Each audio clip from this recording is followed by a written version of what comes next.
Hello dear students, यहाँ पर हम mathematics part 1 chapter number 5 straight line के एमसीक्यूज कर रहे हैं. Okay, first question, if A is 5, -3 and B is a point on the x axis such that the slope of line A B is -2, then what is the coordinate of B. Okay, एक लाइन है, A B को join करिए. मतलब actual coordinate system नहीं बना रहा हूँ, तो मान सकते हैं ना कि दो पॉइंट को ज्वाइन करने वाली इस तरह की लाइन है. अब एग्जैक्ट इस तरह की लाइन नहीं है, मतलब स्लोप के फॉर्म में अगर देखें तो, लेकिन लाइन है, बस इतना काफी है इस क्वेश्चन के लिए. 5, -3 और दूसरा पॉइंट जो बी है वो एक्स एक्सिस के ऊपर है. एक्स एक्सिस के ऊपर है मतलब वाई कोऑर्डिनेट उसका 0 होगा, तो एक्स कोऑर्डिनेट में एक्स मान लेता हूं. यस, अब क्वेश्चन में गिवन है कि ए बी का स्लोप -2 है, यानी कि slope of A B is equal to -2. और हमें ये पता है दो पॉइंट को ज्वाइन करने वाले लाइन का स्लोप क्या होता है, 2 पॉइंट फॉर्म में. सपोज ये पॉइंट x1 y1 है और इधर दूसरा पॉइंट x2 y2 है, तो इस L लाइन का slope y2 - y1 upon x2 - x1 होगा कि नहीं होगा. यस, इसमें कोई भी x1 y1 x2 y2 हो सकता है, फर्क नहीं पड़ेगा. ठीक है, तो ए बी लाइन का स्लोप होगा y2 - y1 यानी कि 0 - -3 upon x2 - x1 x - 5 is equal to -2, right. So numerator में 3 और डिनोमिनेटर में x - 5 is equal to -2. x - 5 -2 के साथ मल्टीप्लाई होगा तो ये बनेगा -2x + 10. 2x left hand side में आया तो प्लस का, 3 राइट हैंड साइड में गया तो माइनस का. सो 10 - 3 7, यानी कि यहां से x मिल रहा है हमें 7/2. x 7/2 मिला तो b coordinate 7/2, 0. Yes, option B correct. Okay, A and C तो देख के ही बता सकते हैं ये करेक्ट नहीं है, ये एक्स एक्सिस पे थोड़ी ना है. पता नहीं ए एंड सी क्या सोच के दिया रहेगा, कि क्या ही पता चलेगा बच्चों का ना. भाई मैट्रिक्स वाले हैं हम. ऑप्शन बी करेक्ट है इसमें. Second question, if the point 1, 1 lies on the line passing through the points a, 0 and 0, b, then 1 upon a plus 1 upon b is equal to. Okay, एक लाइन है जो a, 0 and 0, b से पास हो रही है. मान लेते वो लाइन ये है.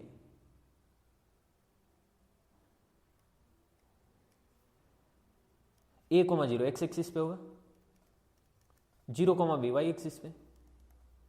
ये अपना y एक्सिस है, ये x एक्सिस है. अच्छा, ये a, 0 इसका मतलब x इंटरसेप्ट a है, यानी 0, b मतलब y इंटरसेप्ट b है कि नहीं. यस, और वो लाइन का इक्वेशन मतलब equation of line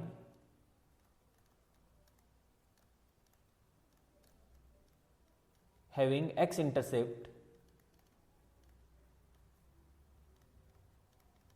is a and y intercept b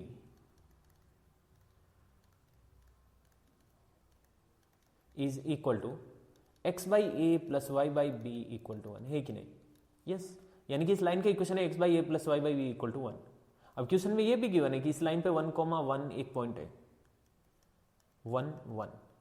इसका मतलब ये 1, 1 इस इक्वेशन को सेटिस्फाई करेगा, since 1, 1 lies on the given line. So 1/a + 1/b should be equal to 1. और हमें इसी का तो वैल्यू पूछा है, 1/a + 1/b 1. Option C correct है इसमें. यस, सॉल्व पर question. Third question, if a 1, -2 b -2, 3 c 2, -5 are the vertices of triangle ABC. ठीक है, then the equation of median BE is. Median BE का इक्वेशन हमें फाइंड करना है. ट्राइंगल के तीनों वर्टिसेस के कोऑर्डिनेट गिवन है. सपोज ये a जिसके कोऑर्डिनेट है 1, -2, मान लेते ये b है -2, 3, तो ये भी मान लेते हैं अब 2, -5. मीडियन BE का इक्वेशन फाइंड करना. b ये रहा, और मीडियन क्या होगी, जो अपोजिट साइड को दो इक्वल पार्ट में डिवाइड करेगी वो लाइन, और b से पास होनी चाहिए. मतलब b वर्टेक्स से पास होने वाली लाइन जो अपोजिट साइड को दो इक्वल पार्ट में डिवाइड करती है वो मीडियन होगी BE. ई कहाँ पे, इस लाइन पे पॉइंट, यस, दो इक्वल पार्ट में डिवाइड करिए, इसका मतलब ई ए सी का मिड पॉइंट है कि नहीं। और मिड पॉइंट कैसे फाइंड कर सकते हैं अगर कोऑर्डिनेट गिवन है तो, मतलब अगर ये कोऑर्डिनेट गिवन है, सपोज x1 y1 है, ये कोऑर्डिनेट गिवन है x2 y2, और हमें मिड पॉइंट फाइंड करना। मिड पॉइंट मतलब ये इस लाइन सेगमेंट को दो इक्वल पार्ट में डिवाइड कर रहा है पॉइंट। सो ये मिड पॉइंट होगा x1 plus x2/2 coma y1 plus y2/2, ठीक है, यानी कि x कोऑर्डिनेट का सम करके अपॉन 2, y कोऑर्डिनेट का सम करके अपॉन 2। सो 1 प्लस 2 कितना 3, यस 3/2, -2 -5 -7/2। ई के कोऑर्डिनेट मिल गए, बी का कोऑर्डिनेट आ गया, बी का कोऑर्डिनेट तो गिवन है क्वेश्चन में। सो 2 पॉइंट फॉर्म से लाइन का इक्वेशन फाइंड कर सकते हैं, यस। अब 2 पॉइंट फॉर्म से लाइन का इक्वेशन क्या होता है, equation of line in 2 point form.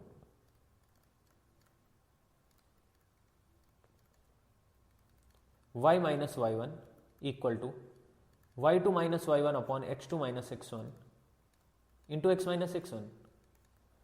इसमें से किसी को भी x1 y1 x2 y2 consider कर सकते हो। सो ये x1 y1 कंसिडर कर रहा हूं मैं b को, एंड x2 y2 कंसिडर कर रहा हूं e के कोऑर्डिनेट्स को।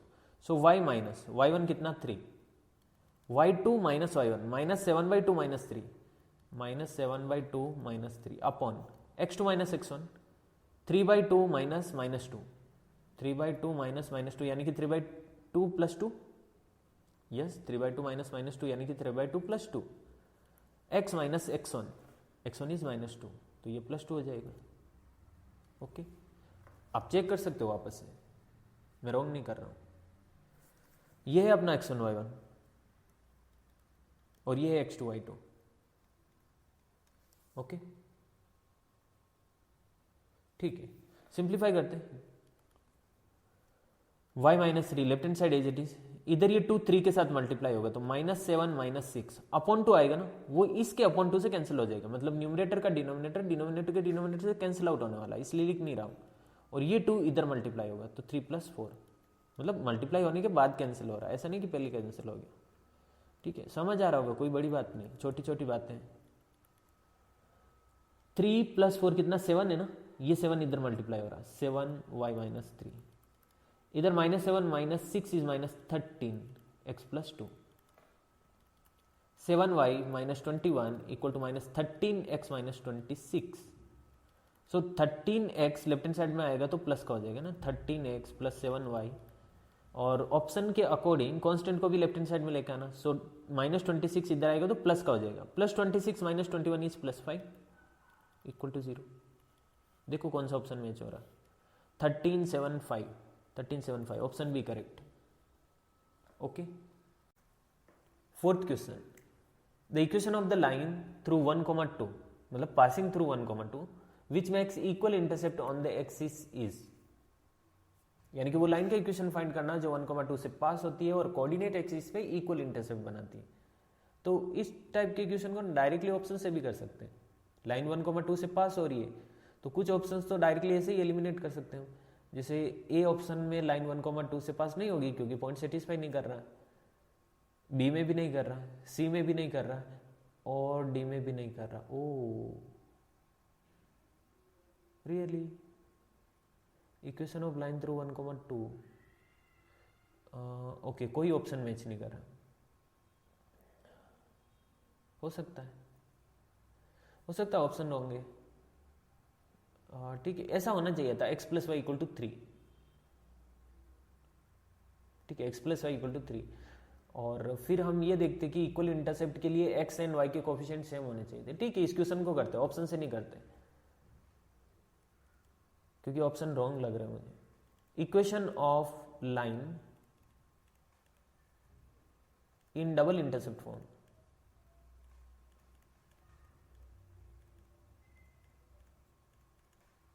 डबल इंटरसेप्ट फॉर्म की इसलिए बात कर रहे हैं क्योंकि यहाँ पे दोनों मतलब कोऑर्डिनेट एक्सिस के इंटरसेप्ट की बात हो रही है ना, एक्स इंटरसेप्ट वाई इंटरसेप्ट दोनों की।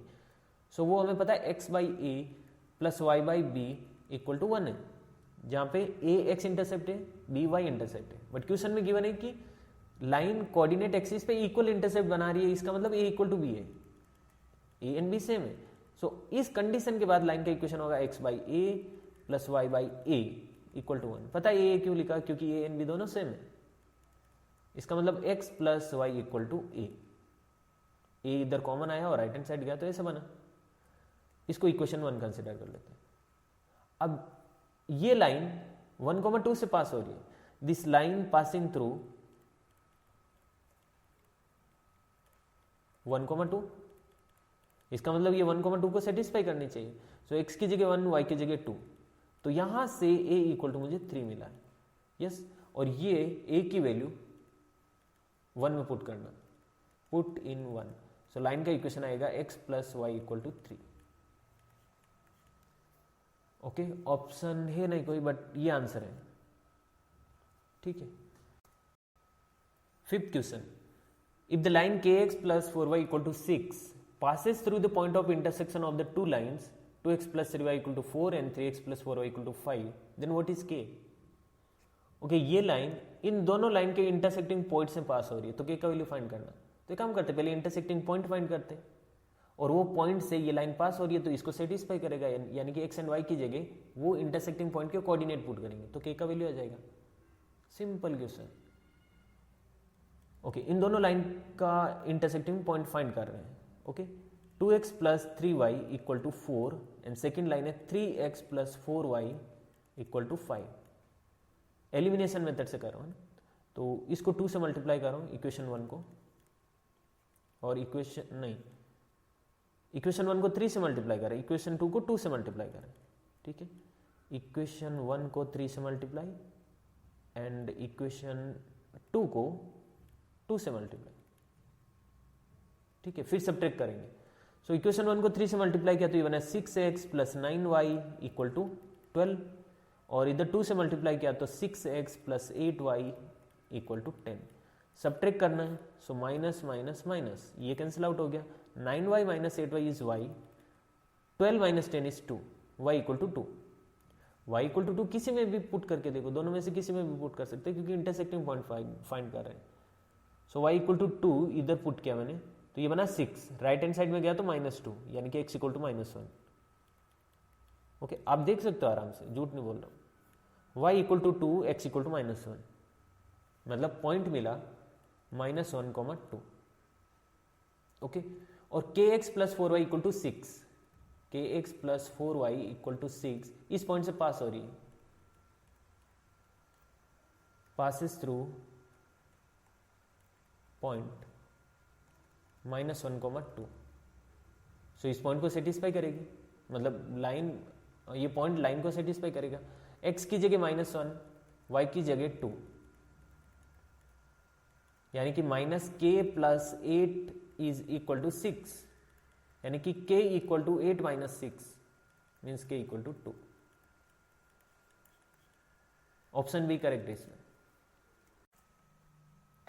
6th क्वेश्चन, the equation of a line having inclination 120 degree with positive direction of x-axis, positive direction means anti-clockwise direction, ठीक है, which is at a distance of 3 units from the origin is, मतलब एक line का equation find करना है जो origin से 3 unit distance पे है और एक्स एक्सिस के साथ एंटी क्लॉकवाइज डायरेक्शन में 120 डिग्री एंगल मेजर कर रहा है। ओके, कोऑर्डिनेट सिस्टम में समझते हैं किस लाइन की बात हो रही है। ये अपना कोऑर्डिनेट सिस्टम है और ये इस तरह की लाइन है जो एंटी क्लॉकवाइज डायरेक्शन में एक्स एक्सिस के साथ 120 डिग्री एंगल मेजर करिए। एंटी क्लॉकवाइज मतलब ये वाली डायरेक्शन में एक्स एक्सिस के साथ 120 डिग्री एंगल, राइट। और ओरिजिन से इस लाइन की डिस्टेंस 3 यूनिट। अब ये बताने की जरूरत नहीं कि ये परपेंडिकुलर डिस्टेंस है। जब भी एक पॉइंट से लाइन की डिस्टेंस ली जाती है तो वो परपेंडिकुलर डिस्टेंस ही ली जाती है। और जब भी क्वेश्चन में ओरिजिन से लाइन की डिस्टेंस गिवन होना तो समझना कि वो क्वेश्चन नॉर्मल फॉर्म से होने वाला है। देखो, लाइन का नॉर्मल फॉर्म होता है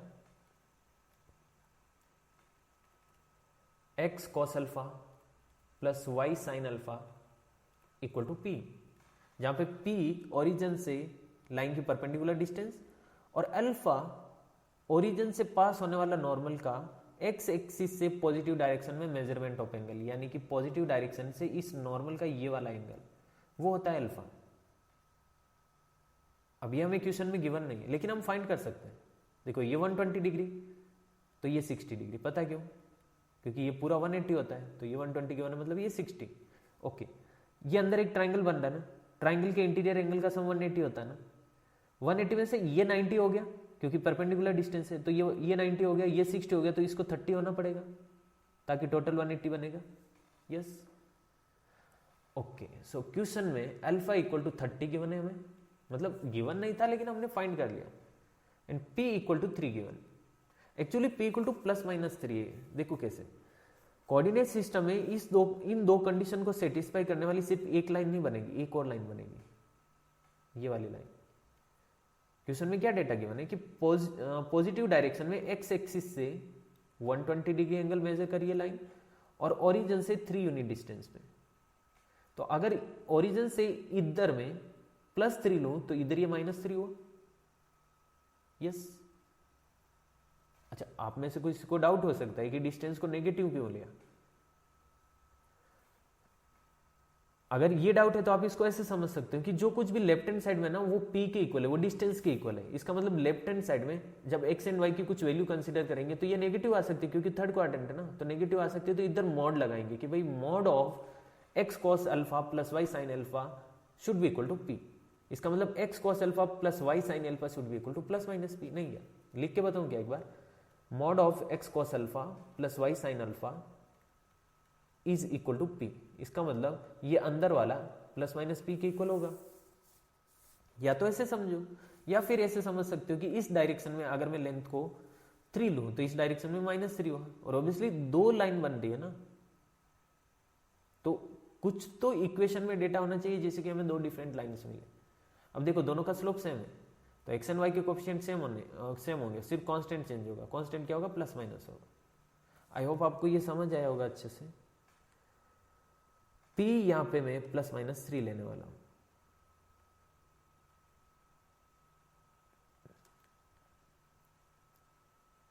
ओके, क्योंकि ये 3 है तो ये -3, एकदम अपोजिट डायरेक्शन में ले रहे हैं। So this is +-3। Value put करो, x into cos 30 degree plus y sine 30 degree equal to +-3। cos 30 degree is √3/2 into x plus sine 30 degree is 1/2 into y equal to +-3।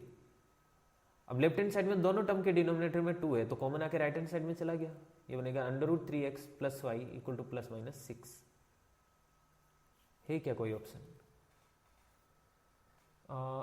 +-y नहीं, +-y नहीं, +-6। इधर भी +-y। A and B option दोनों same. ओ भाई, नहीं, option wrong है, मतलब क्योंकि अगर इधर +-y है तो शायद इधर +-6 दिया रहेगा। तो ऑप्शन बी में थोड़ा करेक्शन करके ऑप्शन बी को करेक्ट कर सकते हैं, और करेक्शन क्या करेंगे, एग्जैक्ट यही रखना है ऑप्शन बी में, या फिर ऑप्शन ए में करेक्शन कर सकते हो अकॉर्डिंगली। ऑप्शन कोई मैच नहीं हो रहा, पर अपना ही आंसर करेक्ट है। Okay, 7th question, a line passes through 2,2 and is perpendicular to the line 3x plus y equal to 3, then its y intercept is।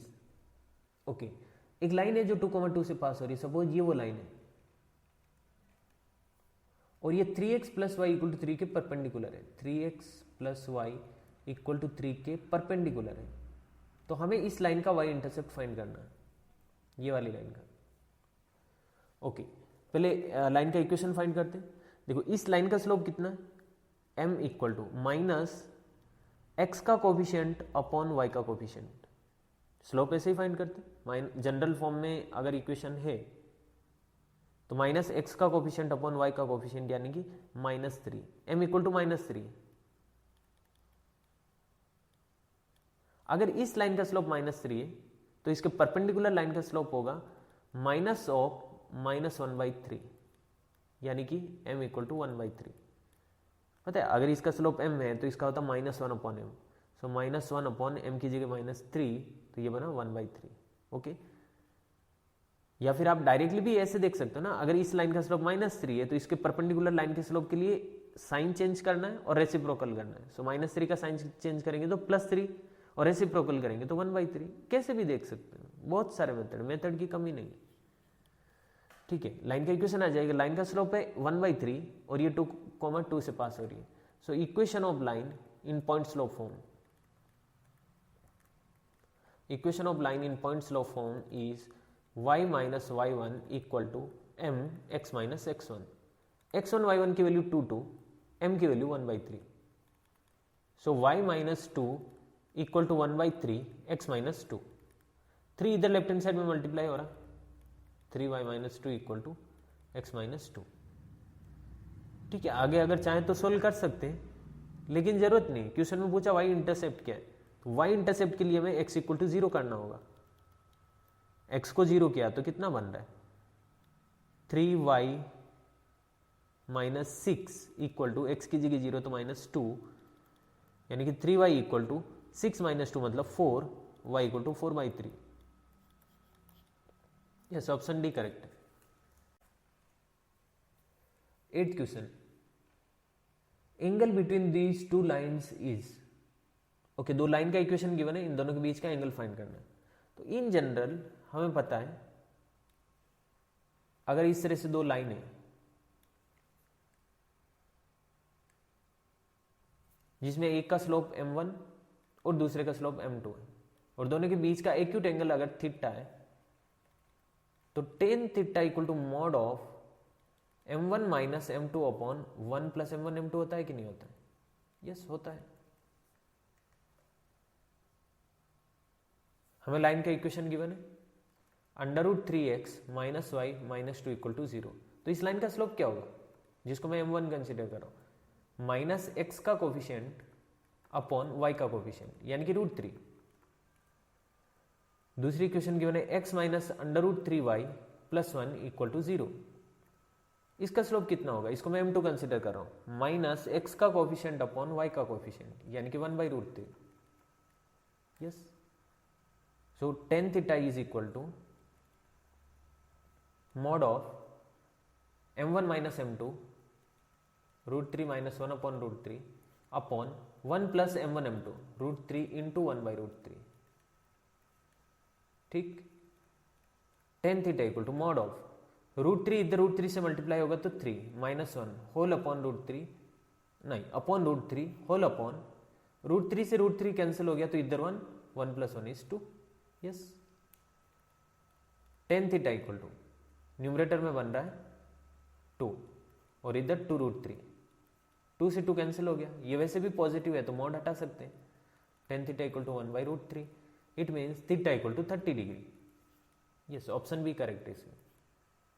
Okay, और अगर क्वेश्चन में नहीं बोला है कि एक्यूट एंगल फाइंड करना है कि ऑब्ट्यूस एंगल, तो by default acute angle he find करना रहता है।